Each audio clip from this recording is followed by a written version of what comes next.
Teotihuacan, grad bogova.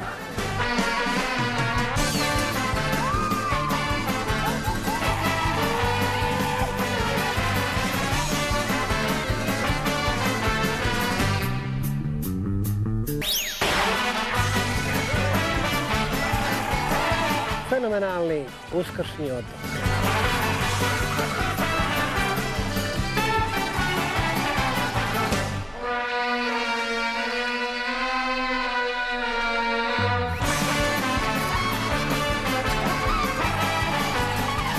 Legendarni Machu Picchu.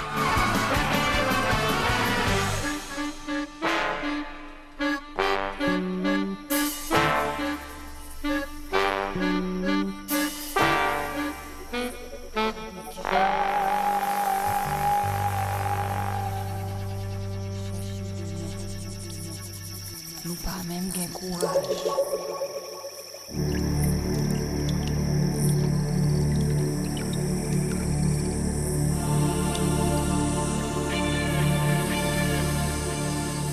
Većina teorija o drevnim i nepoznatim civilizacijama u suštini nema nikakve materijalne dokaze o postojanju istih i uglavnom se baziraju na špekulacijama. Ono što bi stvarno promijenilo naše znanje o razvoju civilizacija i dalo kredibilitet ovakvim teorijama bi morao da bude opipljiv dokaz, arheološki artefakt koji bi potvrdio postojanje nama nepoznate civilizacije u dalekoj prošlosti. Takav dokaz ne mora biti veličine potopljenih kamenih struktura Yonaguni pored obala Japana, za koje neki tvrde da su građene prije kraja zadnjeg ledenog doba. Prije će biti da bi takav dokaz predstavljao neku vrstu dokumenta ili tradicije iz prošlosti koji bi pokazao razumijevanje astronomije, fizike ili geografije do kojih je i naša moderna nauka tek došla. Precizna geografska mapa turskog admirala iz 16. vijeka Piri Reisa, nacrtana mnogo prije otkrića Antarktika i mapiranja Južne Amerike, možda predstavlja upravo jedan takav dokaz. Gdje počinje potraga za izgubljenim civilizacijama? Ispred mene je jedna od najčuvenijih mapa ikada napravljena u kartografskom svijetu. 1513. godine turski admiral Piri Mehmed, koji je bio nećak Kemal Reisa i po njemu je zapravo on poznati kao admiral Piri Reis, napravio je jednu mapu staroga svijeta. Mapu je napravio na osnovu 8 mapa do kojih je došao iz Ptolomejskog Egipta, dakle iz zadnje faraonske dinastije, na osnovu nekoliko mapa iz arapskog svijeta, mapa Indije, te na osnovu mapa njegovih savremenika, Portugalaca koji su plovili svjetskim morima i Kristofora Kolumba. Zašto je ova mapa toliko važna? Početkom 16. stoljeća svijet nije znao ni za Južnu Ameriku, ni za Antarktiku. Ova mapa prilično jasno prikazuje obrise zapadne Europe, odnosno Iberijski poluotok sa Španijom i Portugalom, zapadni dio Afrike sa Kanarskim otočjem te Azorima u središnjem Atlantiku. Karibsko područje tek je počelo da biva poznato zahvaljujući Kolumbovim putovanjima. I to je možda jedan od razloga zbog čega je još najnepreciznije, jer Kolumbo je tek otkrivao ovaj dio svijeta. Ali ono što imponira svakako su vrlo precizne granice sa svim deltama u Južnoj Americi, a osobito u Brazilu. Kao što je poznato, oficijelno Brazil se neće otkriti još 200 godina. A poseban kartografski, kulturni, civilizacijski šok nailazimo na samom dnu ove mape, dakle obale Antarktika.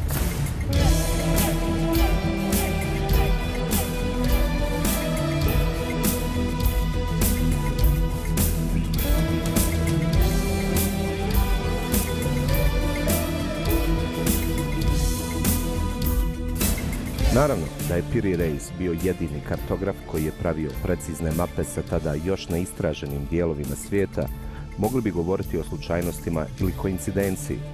Međutim, ovaj turski admiral nije bio jedini koji je posjedovao naizgled nemoguće poznavanje geografije.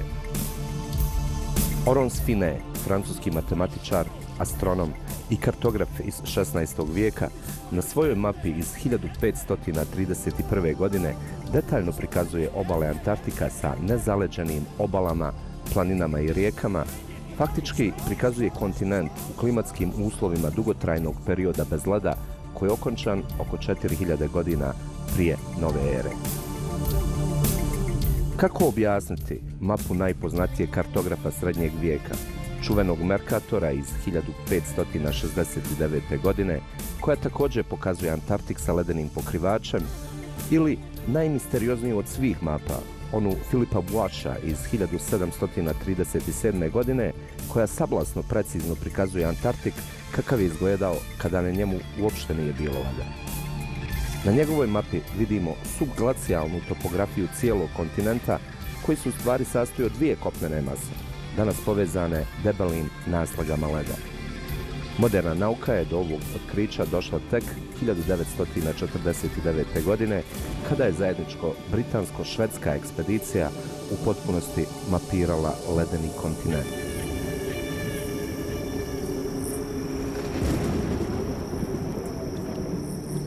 Piri Reis je svoju mapu napravio najvećim dijelom na osnovu staroegipatskih mapa.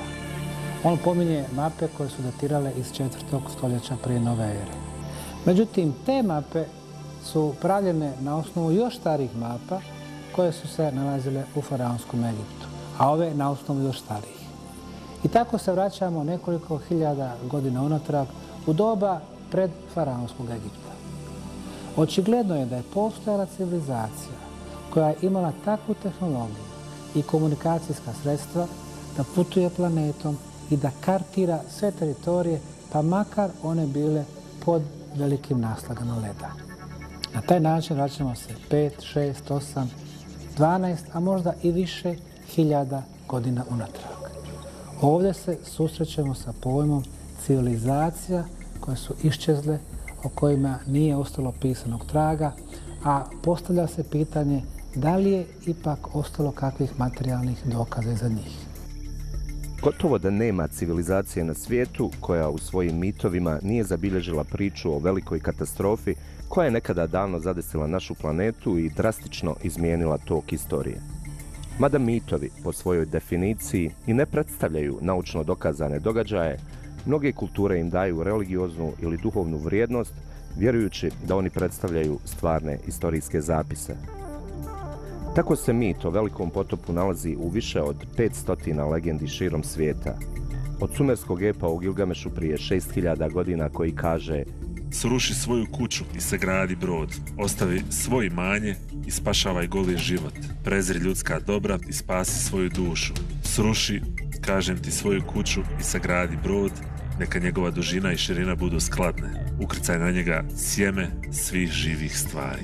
Preko legendi Maja i Azteka iz Centralne Amerike u kojima piše: i tako došla je velika poplava iz srca nebesa. Stvorila se velika poplava koja je padala na glave drevnih stvorova. S neba je pala teška smola i lice zemlje je potamnilo. I crna kiša je počela da pada i danju i noću. Stvorovi su bili zatrti, uništeni, polomljeni i prebijeni. Sve ove kulture u svojim predanjima imaju priču o katastrofi koja se desila u davnoj prošlosti, kada je čovječanstvo bilo kažnjeno velikom poplavom koja je uništila dotadašnju civilizaciju. Za mnoge, ovakav veliki broj mitova o potopu sugeriše da oni predstavljaju kolektivno sjećanje na stvarni istorijski događaj. To sjećanje se najprije usmenim putem, a zatim i putem svetih knjiga prenosilo sa generacije na generaciju.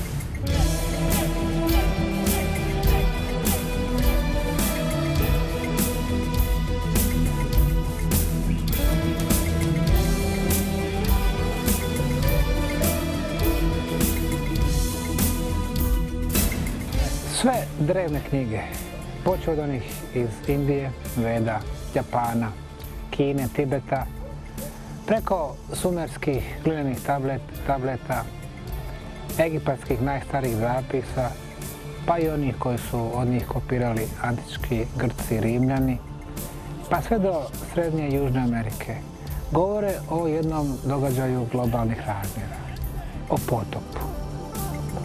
Očigledno je da u tome sigurno ima i nekih istorijskih pokazatelja. Naime, prije otprilike 12.000 godina planetu je zadesila globalna katastrofa. Došlo do potopa i podizanja nivoa mora. O čemu je ovdje zapravo riječ? Geološki gledano, u zadnja 2 miliona godina smjenjivali su se u pravilnim razmacima svakih 100-150.000 godina hladna doba sa toplim intervalima koji su trajali između 8 i 12.000 godina. Početak tog zadnjeg toplog intervala bio je upravo prije 12.000 godina, što znači da je on pri svom kraju. Ističe i neminovno će ga slijediti novo ledeno doba. Kako je ono izgledalo ono prije nas? Prije 12.500 godina evropski krajolik je zapravo bio mnogo monotoniji. Sve sjeverno od Austrije, Njemačka, Francuska, Poljska, Skandinavija, veliki dio britanskih otoka bio je pod debelim slojem ledenog omotača. Na pojedinim mjestima 2, 3, čak i 4.000 metara. Danas se nalazimo na jugu otoka Malta u Sredozemnom moru.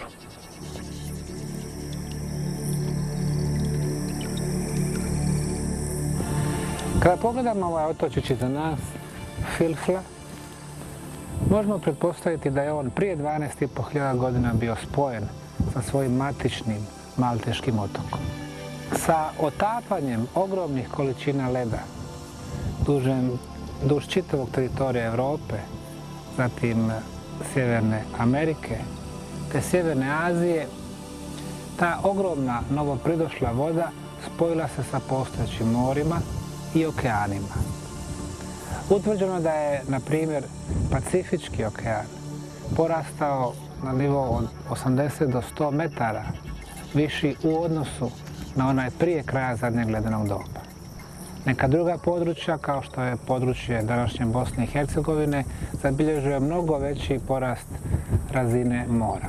Naime, ogromne količine vode su se sručile srednjim i južnim dijelom Europe, spojile sa Jadranskim morem, tako da je nivo mora dostigao 600, čak i 700 metara veći nivo nego što je to bio u prethodnom razdoblju.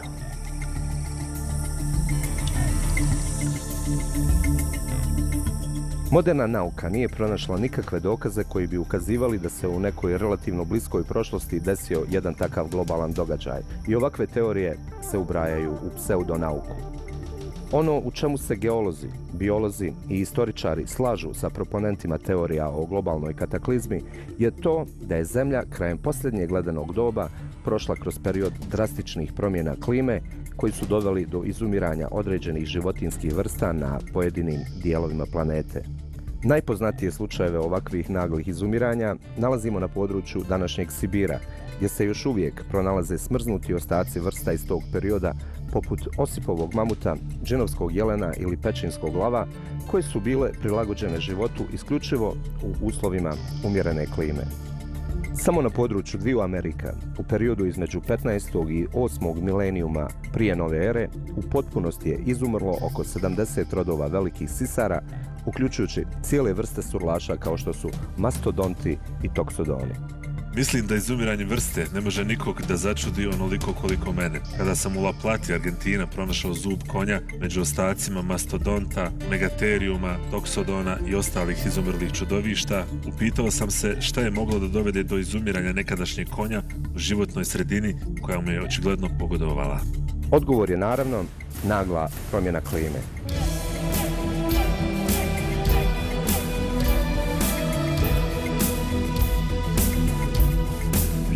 Na putu smo ka legendarnom Tihuanaku u Boliviji. Za ovaj arheološki lokalitet na nadmorskoj visini od 4000 metara neki istraživači tvrde da je najstariji grad na svijetu. Sunčeva Kaprija, Tihuanaco, Bolivija, ovaj 15-toni megalit i danas izaziva divljenje. Na samom megalitu mogu se uočiti i dvije životinje koje su davno izumrle. Jedna od njih je toksodon, koji je troprsti vodozemac.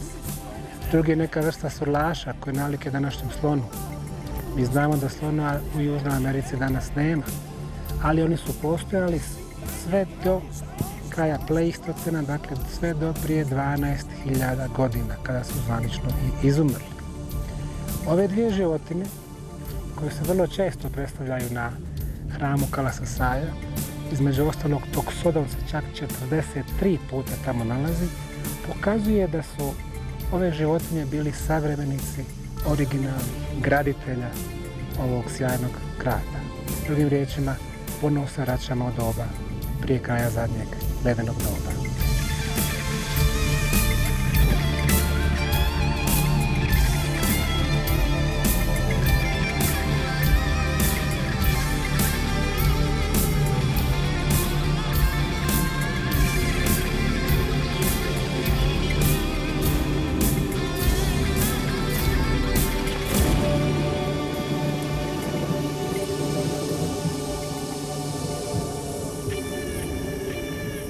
Legendarno jezero Titicaca koje se nalazi iza mene, na bolivijskoj, ali i peruanskoj strani, mijenjalo je svoju nadmorsku visinu nekoliko puta.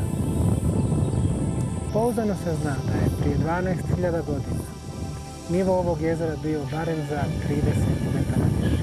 Poluotok koji se nalazi iza mene sa svojim gradićem Copacabana bio je mjesto gdje su 1990. godine italijanski ronioci, istraživači i arheolozi pronašli podvodne kamene blokove ogromnih dimenzija, dugačke kamene putove po 100 metara, podvodne hramove koji su svi prekriveni naslagama algi i podvodnog rastinja.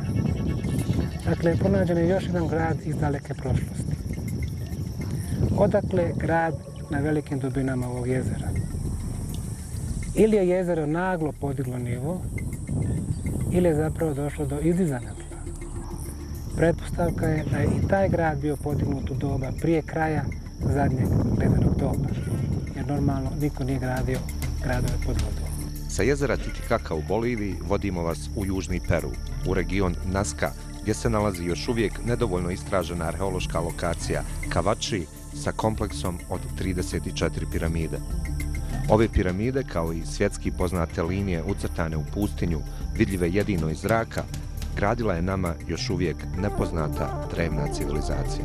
Cavatši piramide, kompleks od 34 piramide, čija je visina između 15 i 35 metara. S tim da je najviša ova upravo iza mene velika piramida visine 40 metara. Dimenzije osnove su 150 puta 150 metara. Nalazimo se u južnom, suhom dijelu Perua, oko 40 km daleko od Pacifika, na visini od 365 metara. Već je utvrđeno da se ove piramide bile izložene dugotrajnom utjecaju vode, i to stajaće vode. Na tome nije riječ o kišama, koje su rijetkost u ovom regionu već hiljadama godina, već je najvjerojatnije riječ o nečemu razmjeru potopa. S obzirom na blizinu Pacifičkog okeana, može se pretpostaviti da je krajem zadnjeg ledenog doba, ukoliko ovaj piramidalni kompleks tad postojao, da je on bio izložen naletu vode iz Pacifika, ispod koje je stajao nekoliko desetina, možda čak i stotina godina. Prema nalazima talijanskih arheologa, ovaj kompleks je bio 2 puta potapan. Oni to naravno pokušavaju smjestiti u za arheologe prihvatljiv vremenski okvir prije 2200 godina. Međutim, katastrofa takvih razmjera u ovom dijelu svijeta nismo imali u tako skorašnjem periodu.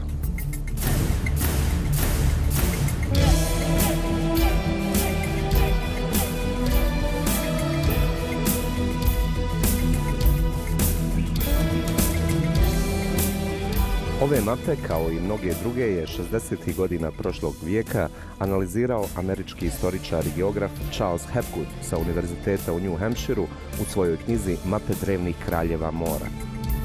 Njegov zaključak, do kojeg je došao nakon konsultacija sa mnogim uglednim naučnicima, je bio senzacionalan. Hapgood je tvrdio da je u davnoj prošlosti postojala civilizacija sa velikim znanjem pomorstva i geografije koja je mapirala cijelu zemaljsku kuglu.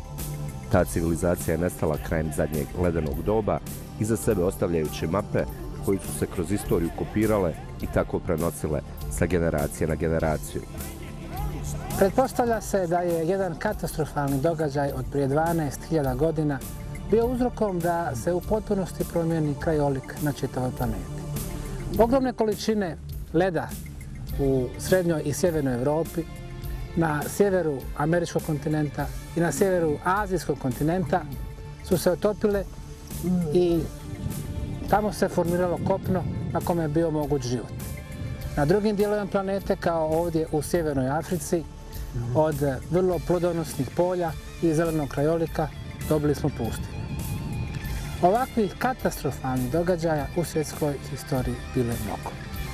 One su označavale kraj pojedinih razvijenih i manje razvijenih civilizacija i nakon nekoliko hiljada godina ponovne početke. Ono što karakteriše našu civilizaciju te našu zvaničnu historiju i arheologiju je da ne priznaje postojanje takvih naprednih civilizacija. Međutim, sve ovo na što nailazimo tokom snimanja našeg dokumentarnog serijala, počeo od Južne, Srednje Amerike, Zapadne Europe, evo ovdje Afrike, uvjerava nas u suprotno.